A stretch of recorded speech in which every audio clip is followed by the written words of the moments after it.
Drage trudnice, one koje će to tek biti, nalazimo se u klubu Trudnica Beba Eva.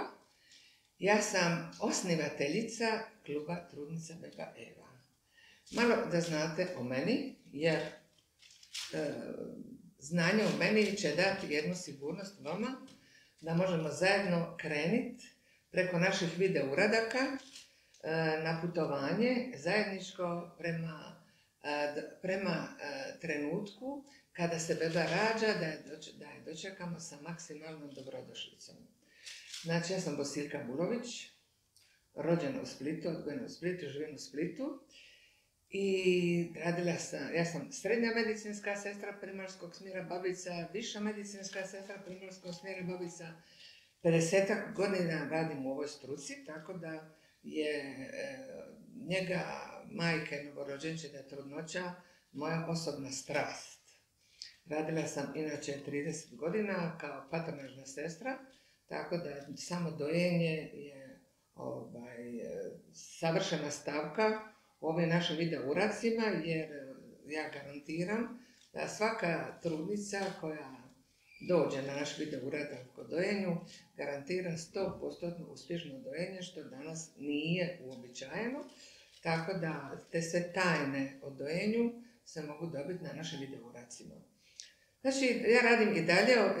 Moj san je bio da, radeći kao patronažna sestra, znala sam davno da bi trebalo da bude jedan punkt gdje trebaju dolaziti trudnice za vrijeme trudnoće, da razbijaju strahove koji ih prate kroz trudnoću, također i njihove muževe, jer imamo mi jednu edukaciju i očevi su trudni ovdje, tako da sam već 1979. godine prvi put napravila klub trudnica koji je bio prije svih je krenuo.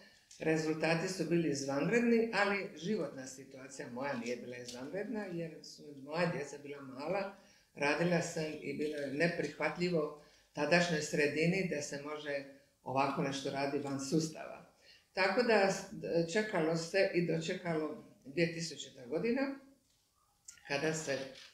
kada sam osnovala ovaj klub Trudnica Beba Eva, koji evo 20 godina neprekidno radi, usavršavamo se i došli smo do toga da mogu kazati sigurno da sam jedinstvena tržišna ponuda je u klubu Trudnica Beba Eva, a to znači siguran, prirodan porod i sigurno dojenje i sigurna njega novorođenčeta. Zašto novorođenčeta? Jer od poroda pa do 2 mjeseca je jako krizan period gdje treba majke da neko nauči kako će raditi sa svojim bebama. Evo toliko o prezentaciji mene, dobrodošli, tu sam za vas i čekamo vas.